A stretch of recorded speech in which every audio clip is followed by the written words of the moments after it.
Welcome to TBS math and good morning to all of you. आज है 15 मई, तो आज से रिलेटेड जो भी इम्पोर्टेंट करंट अफेयर के फैक्ट हैं उनको हम डिस्कस करने वाले हैं। तो चलिए शुरू करते हैं अपना पहला क्वेश्चन। हाल ही में चीन ने किस देश को क्वाड में शामिल न होने की धमकी दी है? Option A Bangladesh, option B Nepal, option C Pakistan, option D Sri Lanka. तो इसका सही आंसर है ऑप्शन ए बांग्लादेश।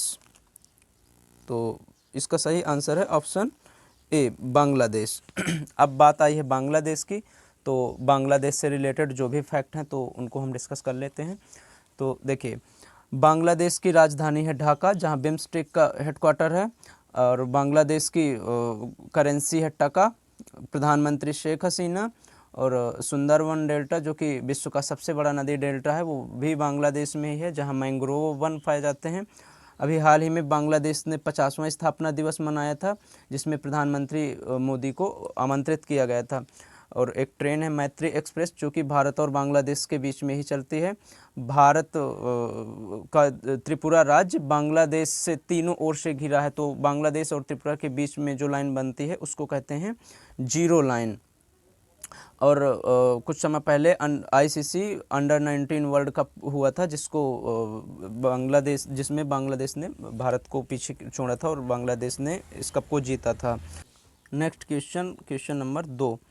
तो क्वेश्चन नंबर 2 है, उत्तराखंड पुलिस ने कोरोना मरीजों के लिए कौन सा कैंपेन शुरू किया है? तो ऑप्शन ए मिशन हौसला, ऑप्शन बी मिशन उत्साह, ऑप्शन सी मिशन आत्मविश्वास एंड ऑप्शन डी मिशन प्रेरणा। तो इसका सही आंसर है मिशन हौसला। तो देखिए, अब बात आई है उत्तराखंड की, तो हम उत्तराखंड से रिलेटेड महत्वपूर्ण फैक्ट डिस्कस कर लेते हैं। तो देखिए, पहले उत्तराखंड और उत्तर प्रदेश दोनों एक ही राज्य हुआ करते थे जब संयुक्त प्रांत था, लेकिन 9 नवंबर 2000 को उत्तराखंड उत्तर प्रदेश से अलग हो गया। और यहाँ के उत्तराखंड के मुख्यमंत्री हैं तीरथ सिंह रावत, और यहाँ के गवर्नर हैं बेबी रानी मौर्य। लोकसभा सीटें हैं 5 एंड राज्यसभा सीटें हैं 3, और विधानसभा सीटें हैं 78। और उत्तराखंड से रिलेटेड करंट अफेयर का ही मोस्ट इम्पॉर्टेंट क्वेश्चन है, लेकिन कुछ समय पहले का है। ये क्वेश्चन है कि भारत का पहला ग्लास ब्रिज कहाँ पर बना है? तो ये उत्तराखंड के ऋषिकेश जिले में बना है। उत्तराखंड के ऋषिकेश में बना है। सबसे बड़ी तितली की प्रजाति जो कि गोल्डन बर्ड विंग है, मादा प्रजाति है ये, तो ये भी उत्तराखंड के पिथौरागढ़ जिले में देखने को मिली थी। और कृषि खेती को पट्टे यानी लीज पर देने वाला पहला राज्य, तो ये भी उत्तराखंड है। और इसकी ग्रीष्मकालीन राजधानी गैरसैंण को बनाया गया है, और एक राजधानी इसकी देहरादून भी है। और उत्तराखंड राज्य का उच्च न्यायालय वहाँ के नैनीताल जिले में है। और भागीरथी और भीलांगना नदी के संगम पर एक बांध बनाया गया है जिसका नाम है टिहरी बांध, तो ये भी उत्तराखंड में है। चिपको आंदोलन के जन्म स्थान के रूप में भी हम उत्तराखंड को जानते हैं। जिम कॉर्बेट नेशनल पार्क है यहाँ, जिसका पुराना नाम हैली नेशनल पार्क था। तो और ये एशिया का प्रथम नेशनल पार्क था। और मैल्कम हैली ये संयुक्त प्रांत के पहले गवर्नर थे। और भी यहाँ जो भी नेशनल पार्क हैं उनको भी डिस्कस कर लेते हैं। तो यहाँ राजा जी गोविंद पशु विहार, ये सारे नेशनल पार्क हैं। एंड अब डिस्कस करते हैं क्वेश्चन नंबर 3। क्वेश्चन नंबर 3 है, विश्व खाद्य पुरस्कार 2021 किसको दिया गया है? Option A Niti Kumar, option B Sudhakar Joshi, option C Shakuntala Harak Singh and option D Diwakar Mishra. तो इसका सही आंसर है शकुंतला हरक सिंह। ये मृदा पोषण वैज्ञानिक हैं शकुंतला मिश्रा। और अब हम थोड़ा सा इससे रिलेटेड चीज़ डिस्कस कर लेते हैं। विश्व खाद्य पुरस्कार, तो देखिए, विश्व खाद्य पुरस्कार की स्थापना 1986 में नॉर्मन बोरलॉग ने की थी, जो कि विश्व हरित क्रांति के जनक हैं। और ये पहला पुरस्कार दिया गया था MS विश्वनाथन को 1987 में। अब हम नेक्स्ट क्वेश्चन डिस्कस कर लें। तो नेक्स्ट क्वेश्चन नंबर 4 है, हाल ही में RBI ने किसे अपना नया कार्यकारी निदेशक बनाया है? Option A Josh J Kattoor, option B Rahul Sachdeva, option C Rajesh Kullar and option D Sudhir Sitapati. तो इसका सही आंसर है जोश जे कट्टूर। अब हम आरबीआई से रिलेटेड कुछ फैक्ट डिस्कस कर लें। तो देखिए आरबीआई की स्थापना 1 अप्रैल 1935 को हुई और इसका राष्ट्रीयकरण 1 जनवरी 1949 को हुआ आरबीआई का। और आरबीआई का प्रतीक चिन्ह है ताड़ का पेड़ और उसके ऊपर है एक बाघ। देखिए हमेशा हम कुछ फैक्ट न्यूज़पेपर में पढ़ते रहते हैं, सुनते रहते हैं, रेपो रेट और रिवर्स रेपो रेट। तो ये क्या होता है, तो इसके बारे में हम थोड़ा सा डिस्कस कर लेते हैं। देखिए आरबीआई को बैंकों का बैंक कहा जाता है, यानी भारत में जितने भी बैंक हैं तो उनको आरबीआई कंट्रोल करता है। तो बैंक जिस दर पर आरबीआई से लोन लेते हैं उसको कहते हैं हम रेपो रेट। और आरबीआई ऐसी भी तो कभी आवश्यकता हो सकती है कि आरबीआई को भी बैंकों से लोन लेना होता है। तो आरबीआई जिस रेट पर बैंकों से लोन लेती है उसको हम कहते हैं रिवर्स रेपो रेट। तो जैसे हम सुनते हैं कि रेपो रेट बढ़ गया, यानी आरबीआई अब बैंकों से ब्याज ज़्यादा ले रही है। अब बैंक ज़्यादा आरबीआई ले रही है तो बैंक भी ज़्यादा पैसे लेंगे, और बैंक ज़्यादा पैसे लेंगे तो जो हम लोग लोन लेने जाते हैं, ऋण लेने जाते हैं बैंक से, तो वो भी हमें ज़्यादा पैसे में लोन देंगे। तो इसलिए अगर देश में महंगाई को रोकना है तो फिर इसलिए ये लाया जाता है रेपो रेट। और आरबीआई के फर्स्ट गवर्नर थे ऑसबॉर्न स्मिथ और पहले भारतीय गवर्नर थे सीडी देशमुख। 19 जुलाई 1969 को 14 बैंकों का राष्ट्रीयकरण किया था भारत की प्रधानमंत्री श्री इंदिरा गांधी ने। तो और इसके 4 डेप्यूटी गवर्नर होते हैं गवर्नर के अतिरिक्त। तो देखिए वो भी देख लेते हैं हम कौन कौन से हैं। पहले हैं टी रविशंकर, और हाल ही में कुछ समय पहले एम राजेश्वर राव को बनाया गया था, और MD Patra and MK Jain. Next question है क्वेश्चन नंबर 5। तो क्वेश्चन नंबर 5 है पशु चेतना विधेयक किस देश की क्वेश्चन नंबर 5 है पशु चेतना विधेयक किस देश की संसद में पास किया जाएगा। ऑप्शन ए है England, option B France, option C Italy, option D Germany. तो इसका सही आंसर है ऑप्शन ए इंग्लैंड। तो देखिए हम अब इंग्लैंड से कुछ चीज़ें डिस्कस कर लेते हैं।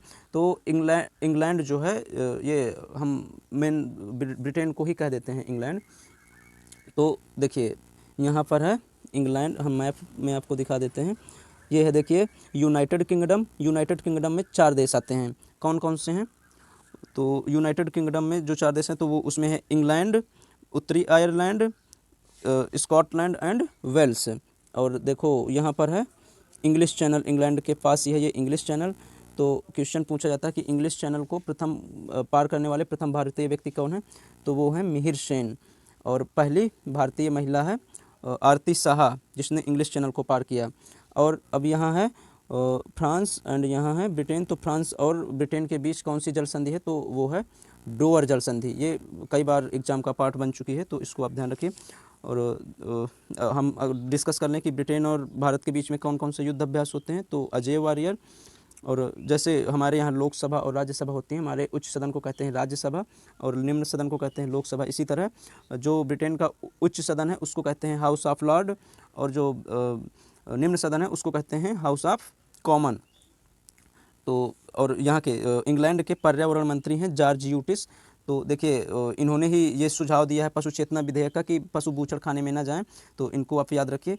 और इसी से रिलेटेड है जलवायु परिवर्तन। तो क्वेश्चन अभी कुछ समय पहले का क्वेश्चन है कि जलवायु परिवर्तन में कानून पारित करने वाला पहला देश कौन सा बन गया है, तो वो उसका आंसर है न्यूजीलैंड। और क्लाइमेट इमरजेंसी लगाने वाला पहला देश कौन सा है, तो उसका आंसर है मैक्सिको। अब हम डिस्कस करते हैं अपना नेक्स्ट क्वेश्चन। तो क्वेश्चन नंबर 6 है रेडियन समूह रिपोर्ट के अनुसार सबसे अधिक ग्रीन हाउस गैस का उत्सर्जन करने वाला देश कौन बना है। सॉरी यहाँ पर थोड़ा सा मिसप्रिंट टाइपिंग हो गई है, तो इसको आप ध्यान रखेंगे। ऑप्शन नंबर ए है चाइना, ऑप्शन बी है America, option C India and option D Russia. तो इसका सही आंसर है ऑप्शन ए चाइना। इसका सही ऑप्शन ए चाइना। तो देखिए अब हम बात आई है चाइना की, तो चाइना से रिलेटेड कुछ फैक्ट डिस्कस कर लेते हैं। तो चाइना की राजधानी है बीजिंग, और यहाँ की मुद्रा है रेनमिनबी, राष्ट्रपति हैं शी जिनपिंग। यहाँ की सबसे लंबी रिवर का नाम है यांगसी रिवर। यहाँ की सबसे लंबी रिवर का नाम है यांगसी रिवर।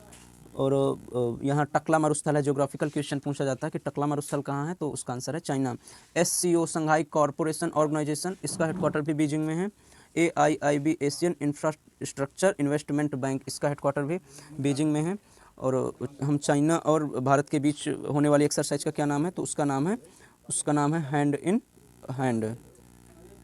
तो इसके बारे में आप इतना सफिशिएंट है। अब डिस्कस करते हैं अपना नेक्स्ट क्वेश्चन।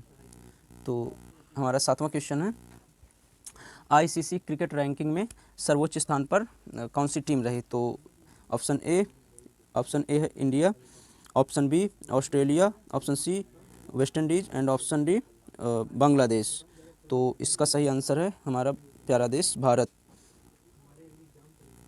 तो देखिए 121 रेटिंग के साथ हमारा भारत पहले स्थान पर रहा है, और ऑप्शन मतलब सेकंड नंबर पर 120 रेटिंग के साथ रहा है न्यूजीलैंड। तो और अब बात आई है ICC की, तो देखिए ICC का फुल फॉर्म होता है इंटरनेशनल क्रिकेट काउंसिल। इसकी स्थापना हुई थी 1909 में एंड इसका हेडक्वार्टर है दुबई UAE में। और इसके अध्यक्ष अभी हाल ही में बने हैं ग्रेग बार्कले। तो अब इतना सफिशिएंट है। और क्वेश्चन नेक्स्ट क्वेश्चन हम डिस्कस कर लें। तो क्वेश्चन नंबर नेक्स्ट है, देखिए हम सौर मंडल को थोड़ा सा डिस्कस कर लेते हैं। तो सब देखिए पूछा जाता है कि तारा कौन है, और उसमें बहुत सारे ऑप्शन दे दिए जाएंगे, चंद्र और बुध, शुक्र और सूर्य। तो इसका आंसर हो जाएगा सूर्य। तो सूर्य एक तारा है। तो देखिए यहाँ पर होता है जैसे सूर्य, तो ये हो गया सूर्य। फिर इसके पूछा जाता है कि सूर्य के सबसे नज़दीक कौन सा ग्रह है, तो ये है बुध। फिर उससे आगे बढ़े शुक्र, फिर और आगे बढ़े तो ये है हमारी पृथ्वी, फिर मंगल, फिर इसके बाद यहाँ से है बृहस्पति, शनि, अरुण और वरुण। और जो यहाँ बीच में है, इनके बीच में ये है क्षुद्र ग्रह, एस्टेरॉयड जिसको हम कहते हैं। तो देखिए इनके बारे में भी हम एक एक फैक्टर डिस्कस कर लेते हैं। तो बुध जो है सूर्य की सबसे कम समय में परिक्रमा कर लेता है, चूँकि ये सूर्य के सबसे नज़दीक है। ये केवल 88 दिनों में अपनी परिक्रमा कंप्लीट कर लेता है। सूर्य को सुबह और शाम का तारा कहा जाता है, और पृथ्वी का सबसे चमकीला ग्रह यही है।